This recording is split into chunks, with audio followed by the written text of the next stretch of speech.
सोचिए जरा, 600 साल पहले काशी की गलियों में एक जुलाहा कपड़ा बुनता था। क्या वो आज की हमारी भागदौड़ भरी जिंदगी के लिए कोई सबक दे सकता है? बिल्कुल।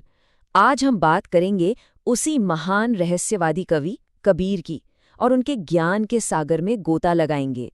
तो सवाल यही उठता है कि 15वीं सदी का एक जुलाहा आज हमें बेहतर जिंदगी जीना कैसे सिखा सकता है।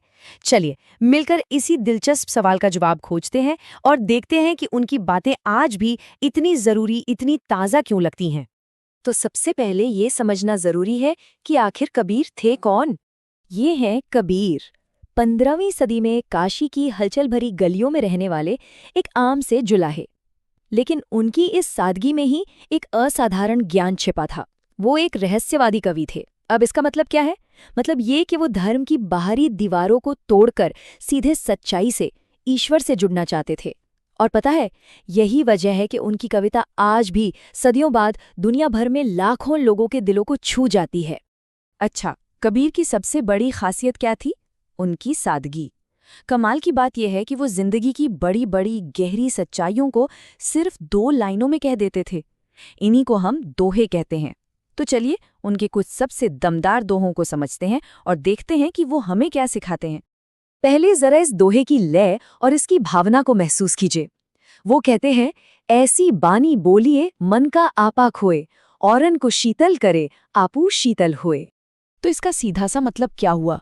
मतलब ये कि हमारी बोली ऐसी होनी चाहिए जो हमारे मैं को, हमारे अहंकार को खत्म कर दे। ऐसे शब्द बोलें जो सुनने वाले को तो ठंडक पहुंचाएं ही, साथ ही बोलने वाले के मन को भी शांत कर दें।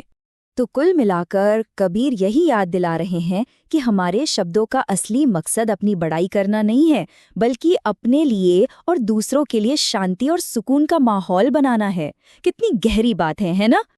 आजकल की दुनिया में हम सब अक्सर एक्सट्रीम्स में जीते हैं ना। बहुत ज्यादा काम, बहुत ज्यादा मनोरंजन, बहुत ज्यादा चिंता, हर चीज की अति।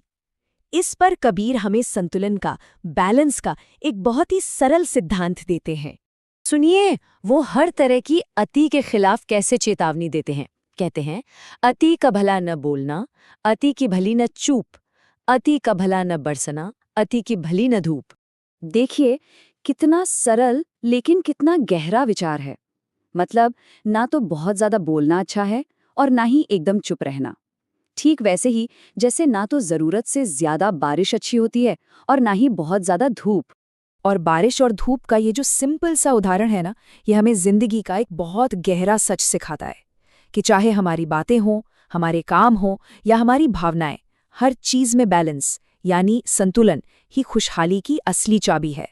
चलिए अब कबीर के एक ऐसे विचार की तरफ बढ़ते हैं जो शायद आज हमें सबसे ज्यादा चौंकाने वाला लगे। ये विचार है आलोचना के बारे में। जरा एक पल के लिए सोचिए तो, क्या हो अगर कोई हमारी आलोचना करे और वो एक हमला ना हो बल्कि एक कीमती तोहफा हो? सुनने में अजीब लगता है ना? पर कबीर का जवाब आपको सच में हैरान कर देगा। ये शायद कबीर की सबसे चुनौतीपूर्ण और क्रांतिकारी सलाहों में से एक है। जरा ध्यान से सुनिएगा। निंदक नियरे राखिए, आंगन कुटी छवाए, बिन पानी साबुन बिना निर्मल करे स्वभाव। इसका मतलब है कि जो हमारी निंदा करता है, जो हमारा आलोचक है, उसे तो अपनी सबसे करीब रखना चाहिए। क्यों? क्योंकि वो तो बिना साबुन और पानी के ही हमारे स्वभाव को, हमारे चरित्र को साफ कर देता है। वाह, क्या कमाल का नजरिया है। तो इसके पीछे का दर्शन क्या है?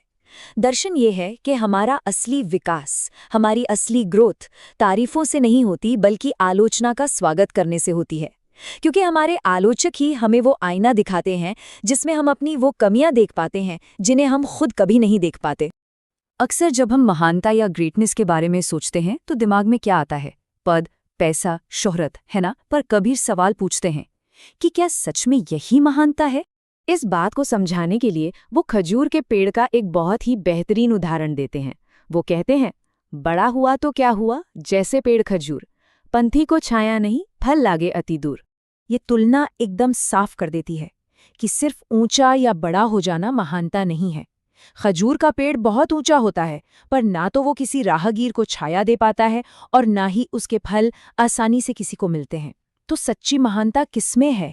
सच्ची महानता है दूसरों के काम आने में, उनकी मदद करने में। तो अगर हम इन सभी दोहों को एक साथ देखें तो इनसे जीवन जीने का एक पूरा दर्शन, एक पूरी फिलॉसफी तैयार होती है। तो क्या है कबीर की मुख्य शिक्षाएं? पहला, विनम्रता से बोलें। दूसरा, जिंदगी के हर पहलू में बैलेंस बनाए रखें। तीसरा, अपनी आलोचना करने वालों का स्वागत करें, क्योंकि वही हमें बेहतर बनाते हैं। और हाँ, आखिरी और सबसे ज़रूरी बात, सिर्फ बड़ा या इम्पॉर्टेंट बनने की कोशिश ना करें, बल्कि उपयोगी बने, दूसरों के काम आए। तो अब आखिर में एक सवाल जिसके बारे में सोचना चाहिए। आज की इस भाग-दौड़ भरी दुनिया में कबीर की कौन सी एक सीख है जो हम सब के लिए सबसे ज्यादा जरूरी है? ये एक सोचने वाली बात है।